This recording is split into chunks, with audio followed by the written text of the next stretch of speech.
میں بھی موم کا بنا ہوا نہیں ہوں، جو ہوگا دیکھا جائے گا۔ میں نے دروازے کو اسی طرح بند کر دیا اور پھر کرسی پر آ گیا۔ بلا وجہ وقت ضائع کیا، اسے تلہارا اتار کر گھر کی راہ لیتا، خواہ ادھر آ گیا۔ اگر یہ شخص مجھے جانتا ہے تو جانا کرے، آخر اس تجسس کی کیا ضرورت ہے؟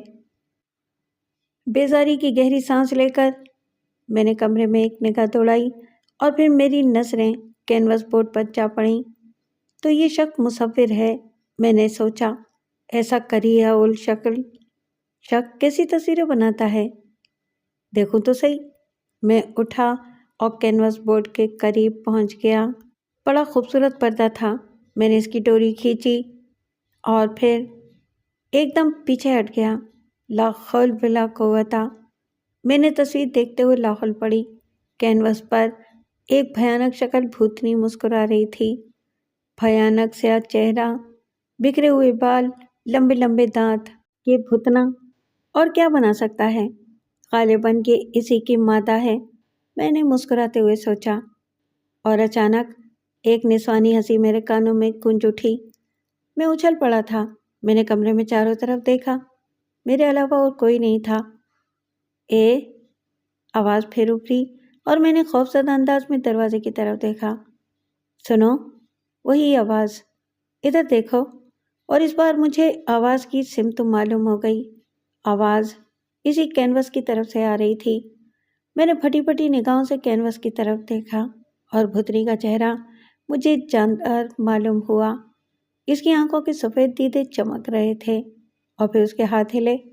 ایسا معلوم ہوا جیسے وہ کینوس کی کھڑکی سے باہر آنے کی کوشش کر رہی ہو۔ پھر قدموں کی ہلکی سی آواز سنائی تھی اور خدا کی پناہ، وہ بدہیئت بھتنی میرے سامنے کھڑی تھی۔ وہ کینوس سے نکل آئی تھی۔ اس کے ہونٹوں پر بڑی ناز بھری مسکراہٹ تھی۔ میں تمہارے ساتھ چلوں گی، مجھے یہاں سے لے چلو گے نا؟ وہ میری طرف بڑھی۔ دور رہو، خبردار، میرے قریب مت آؤ۔ میں بدحواسی میں پیچھے ہٹنے لگا۔ دل نہ توڑو، یہاں میرا بالکل دل نہیں لگتا۔ میں اس قید خانے سے اکتا گئی ہوں، مجھے اپنے ساتھ لے چلو۔ وہ میرے بالکل نزدیک آ گئی۔ پیچھے ہٹو، ورنہ میں شدت خوف سے لرزتی ہوئی آواز میں بولا، اور اسی وقت دروازے پر ہلکی سی آہٹ سنائی دی۔ پھر دروازہ کھلا اور بھتنی خوفزدہ انداز میں کینوس کی جانب دوڑ گئی۔ اجنبی میزبان ہاتھوں پر ایک ٹرے اٹھائے ہوئے اندر داخل ہو گیا۔ بھتنی خوفزدہ انداز میں بلکہ جھپکا کر اسے دیکھ رہی تھی۔ اوہ، غالباً عشق ہو رہا ہے۔ خوب، لے جاؤ بھائی، اسے بھی لے جاؤ، میں نہیں روکوں گا۔ ہاں، اسے بھی لے جاؤ، اب مجھے کوئی اعتراض نہیں ہے۔ کیا بکواس ہے؟ یہ کون ہے؟ یہ کینوس سے اتری ہے۔ عورت ہے، ایک مکمل عورت، اجنبی نے کہا۔ کیا تمہارا دماغ خراب ہے؟ کیا چکر چلا رہے ہو؟ میں آسانی سے تمہارے جال میں نہیں آؤں گا، کیا سمجھے؟ میں نے قصیلے انداز میں کہا۔ اوہ، ناراض ہو گئے؟ خیر، چائے پیو، تم اس وقت میرے مہمان ہو، میں خود تمہیں بلا کر لایا ہوں۔ چلو، تم آرام کرو۔ اس نے چٹکی بجائی اور بھتنی نما عورت سہمے ہوئے انداز میں کینوس پر چڑھ گئی، اور دوسرے لمحے میں نے پھٹی پھٹی آنکھوں سے دیکھا۔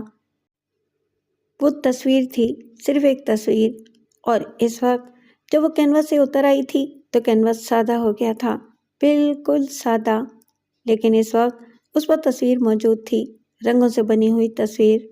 میں متحیرانہ انداز میں کینوس کے قریب پہنچ گیا۔ تصویر یقیناً انسانی ہاتھوں سے بنائی ہوئی ایک کریہ المنظر تصویر۔ کیا یہ شخص جادوگر ہے؟ میں نے سوچا، اور اس کی آواز پھر ابھری۔ چائے ٹھنڈی ہو جائے گی میرے دوست۔ یہ کیا قصہ ہے، مجھے بتاؤ، ورنہ میں پاگل ہو جاؤں گا، میں نے پریشان لہجے میں کہا۔ میں بھی پاگل ہوں، میں بھی دیوانہ ہو چکا ہوں، اور اس کی ایک وجہ تم بھی ہو۔ بتاؤ، کیا تم نے میرے ساتھ ظلم نہیں کیا؟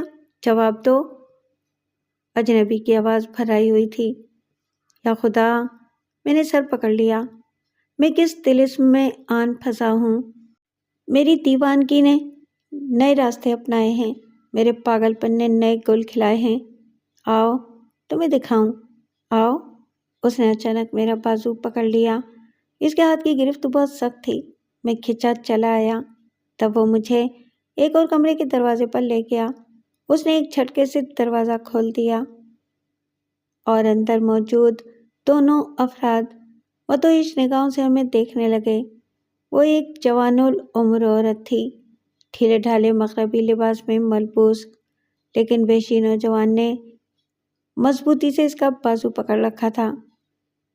چوٹیا، دیکھو یہ خوبصورت اجنبی ہے، کیا تو اس کے ساتھ نہیں جائے گی؟ میرے ساتھی نے کہا۔ میں کہیں نہیں جاؤں گی، وعدہ کرتی ہوں کہ کہیں نہیں جاؤں گی، مجھے چھوڑ دو، عورت نے دردناک آواز میں کہا۔ جھوٹ، فریب، تم سب یکساں ہو، تم سب ایک جیسی ہو۔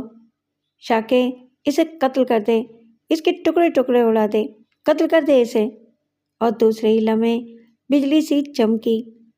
نوجوان نے ہاتھ میں پکڑا ہوا خنجر لڑکی کے پہلو میں اتار دیا اور لڑکی کی جد و جہد سر پڑ گئی، لیکن اس کے جسم سے خون نہیں بہا تھا، ایک قطرہ خون بھی نہیں نکلا تھا اس کے بدن سے۔ نوجوان نے کئی بار اس کے بدن پر کیے اور پھر لڑکی کو چھوڑ دیا۔ اس کا انجام یہی تھا جو تمہارے سامنے ہوا، اجنبی نے کہا۔ یہ کیا کیا تو نے؟ اف، یہ کیا کیا؟ میں نہ جانے کس طرح ہوش سنبھالے ہوئے تھا۔ آؤ، چائے ٹھنڈی ہو رہی ہوگی، آؤ میرے ساتھ آؤ۔ اس نے میرا بازو پکڑنے کی کوشش کی۔ بکواس مت کرو، میں اس وحشی کو پولیس کے حوالے ضرور کروں گا، اس نے میری آنکھوں کے سامنے قتل کیا ہے۔ میں نے بپھرے ہوئے انداز میں اس سے بازو چھڑا لیا۔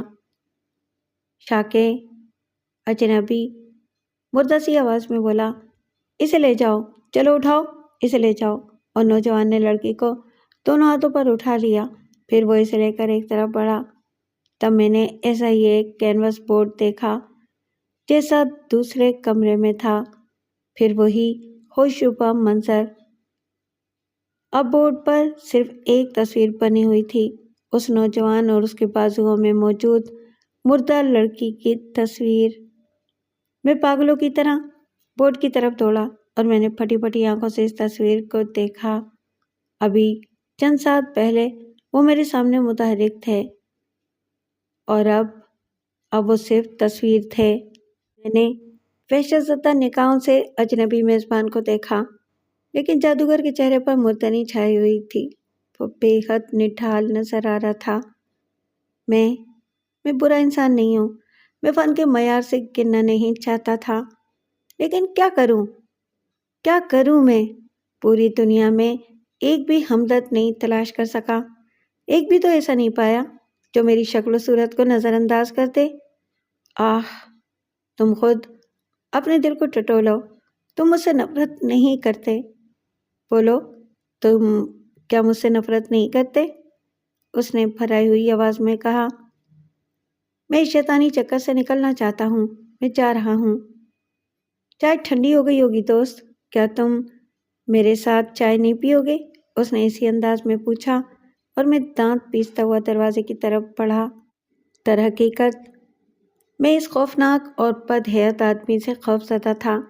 میں نے اپنے بازو پر اس کی سخت گرفت محسوس کر کے اندازہ لگا لیا تھا کہ وہ بہت طاقتور ہے، اور اس کے بعد اس کے شیطانی کارنامے، خدا کی پناہ، اگر وہ مجھے روکنا چاہے تو میں کیا کر سکتا ہوں؟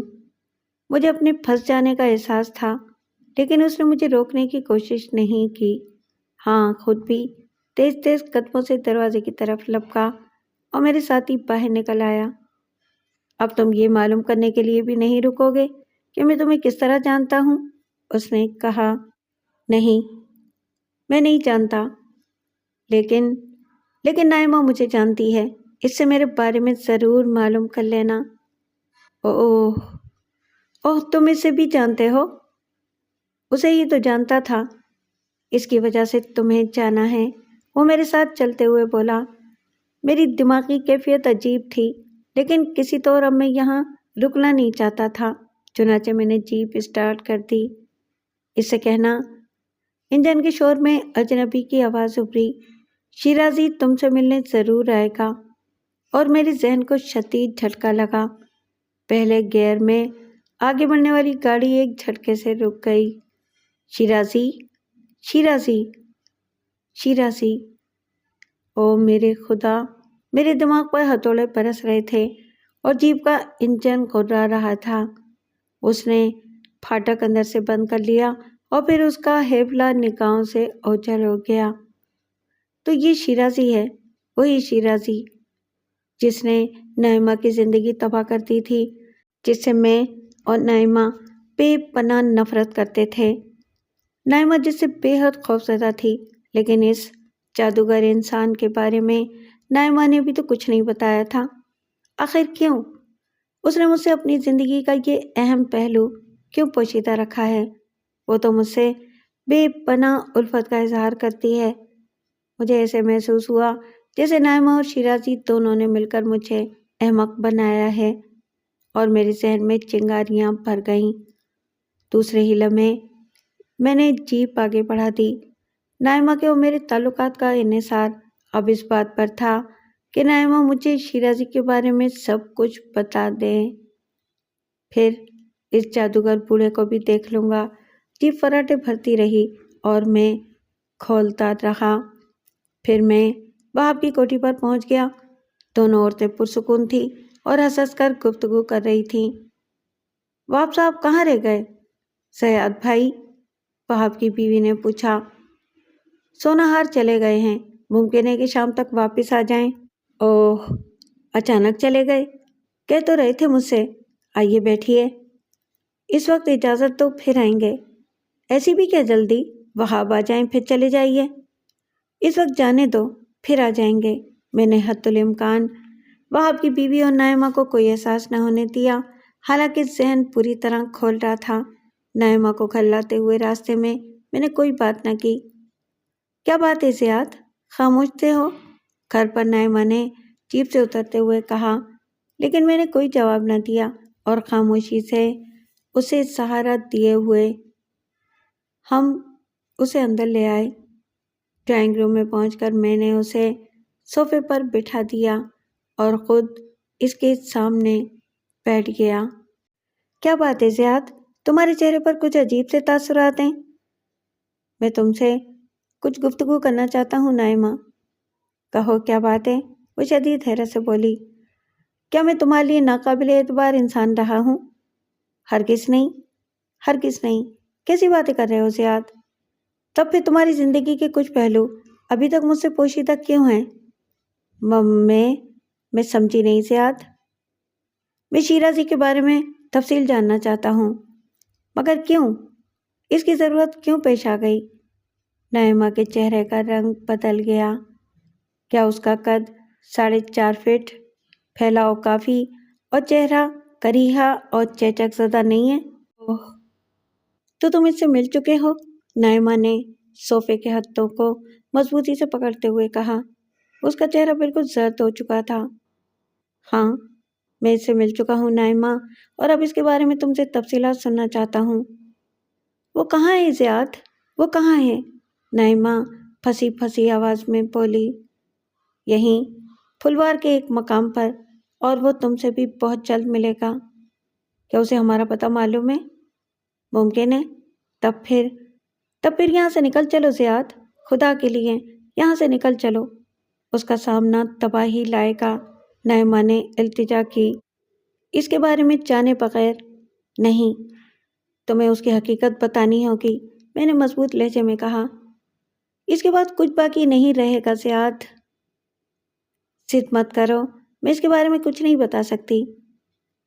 اس سے پہلے میں نے کبھی ضد نہیں کی تھی نعیمہ، لیکن آج تمہیں سب کچھ بتانا ہوگا۔ میرے اور تمہارے تعلقات کا انحصار اسی پر ہے، میں نے اسے سختی سے کہا۔ کوئی صورت ایسی نہیں ہے زیاد کہ تم یہ سب کچھ پوچھنے سے باز رہو؟ اب نعیمہ کا رنگ پھر بدلنے لگا۔ ہاں، اس کے علاوہ کوئی چارہ نہیں ہے۔ جو کچھ میں کہوں گی اس پر یقین کرو گے؟ ہاں، میرا خیال ہے کہ تم جھوٹ نہیں بولتی۔ شکریہ زیاد، وہ تلخی سے مسکرائی۔ عورت تمہاری پوری زندگی کی رازدار ہوتی ہے، وہ لمحہ لمحہ تمہارے اوپر اعتماد کرتی ہے، تم اس پر ایک بھی پرچھائی نہیں دیکھ سکتے۔ اگر میری زندگی کا یہ راز رہنے دیتے تو کیا تھا؟ سمجھنے کی کوشش کرو نائمہ۔ شیرازی کی پراسرار شخصیت میرے ذہن میں کانٹے کی طرح چبھ رہی ہے۔ یہ کانٹے ہمارے مستقبل میں چبھ جائیں گے، میرے ذہن پر بار رہے گا۔ وہ ایک پراسرار شخصیت کا مالک شخص ہے، بلکہ شاید جادوگر ہے۔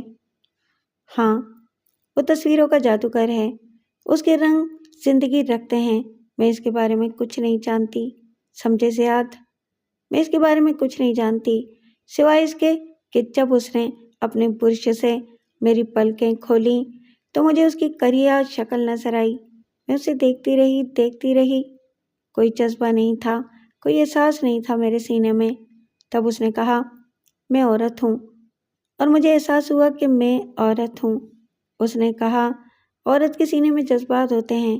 میں نے اپنے سینے میں جذبات محسوس کیے، اور جب اس نے کہا کہ وہ میرا مرد ہے تو میرے سینے میں کراہیت ابھری۔ نہیں، وہ میرا مرد نہیں، وہ بدحیت ہے، وہ بد شکل ہے، میں اسے چاہ نہیں سکتی۔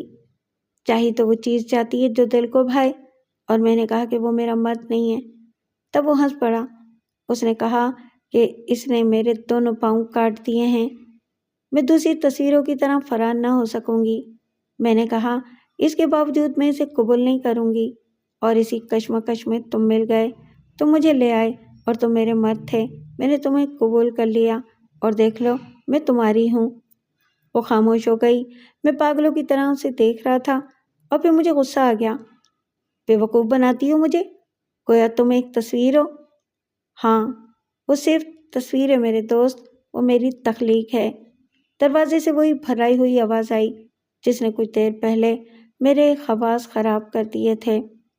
میں نے پلٹ کر شیرازی کو دیکھا۔ وہ صرف تصویر ہے جو میں نے اپنے لیے بنائی تھی، میں مصور ہوں۔ قدرت نے مجھے تخلیق کیا، لیکن مجھے وہ شکل نہ دی جو انسانوں کو ایک دوسرے کے قریب لاتی ہے۔ میری ماں نے مجھے جنم دے کر آنکھیں بند کر لیں تاکہ منحوس شکل اسے نظر نہ آئے۔ میرے باپ نے مجھے ایک ملازمہ کے سپرد کر دیا، اور ملازمہ کبھی نگاہ بھر کر میری شکل نہ دیکھتی۔ بچپن سے لے کر جوانی تک میرا کوئی دوست نہ بن سکا۔ لڑکیاں مجھے دیکھ کر میرا مذاق اڑاتیں۔ تب میں نے جھنجھلا کر قدرت سے شکوہ کیا، لیکن قدرت خود مجھے تخلیق کر کے حیران تھی۔ میرے ذہن میں بغاوت ابھر آئی۔ میں نے رنگ و بش اپنا لیے۔ اب میں صرف خوبصورت تصویروں سے دل بہلاتا تھا، لیکن وہ خاموش تھیں، بولتے ہوئے خوفزدہ تھیں۔ قدرت کو مجھ پر رحم آیا، اور اس نے میرے برش، میرے رنگوں میں زندگی ڈال دی۔ تب میں نے ایک حسین تصویر تخلیق کی، اور جب اس نے آنکھیں کھولیں، جب اسے جذبات ملے تو وہ سہم گئی، اور پھر ایک رات وہ خاموشی سے فرار ہو گئی۔ میں رو پڑا، اور جھنجھلا کر میں نے دوسری تصویر بنا ڈالی، لیکن میری یہ تخلیق بھی مجھ سے پیار نہ کر سکی۔ آہ، کیسا مظلوم انسان ہوں میں۔ میری دماغی کیفیت خراب ہوتی رہی۔ تب میں نے نائمہ کو تخلیق کیا، لیکن وہ فرار نہیں ہو سکتی تھی۔ میں نے اس کے پاؤں کاٹ دیے تھے، لیکن دیکھ لو وہ بھی میری نہ ہو سکی، اور بالآخر میں انتقام پر آمادہ ہو گیا۔ میں نے ایک ایک کر کے اپنی تخلیقات تلاش کیں۔ انہیں کیا حق پہنچتا تھا کہ وہ دوسروں کو فیض بخش دیں؟ میں نے انہیں تاریک کر دیا، میں نے انہیں فنا کر دیا۔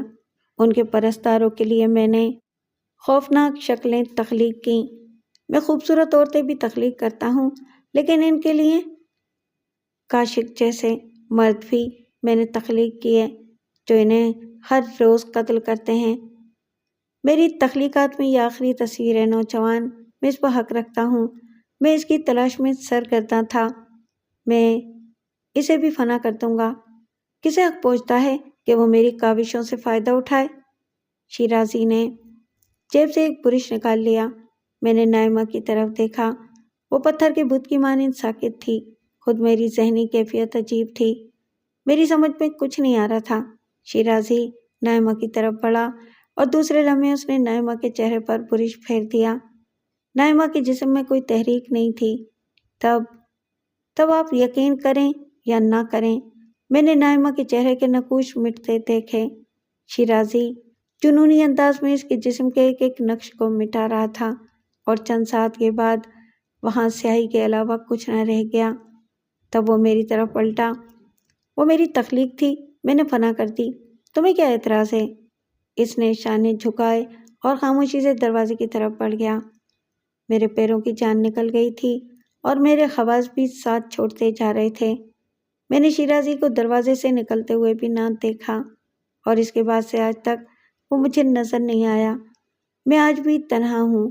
نائمہ کا وجود آج بھی مجھے یاد آتا ہے تو ذہن متضاد کیفیت کا شکار ہو جاتا ہے۔ کبھی دل ڈوبنے لگتا ہے اس کی محبت میں اور کبھی احساس ہوتا ہے کہ میں نے ایک تصویر کے ساتھ زندگی کے 3 سال گزارے تھے۔ یہ کیسے ممکن ہے؟ کیسے ممکن ہے یہ؟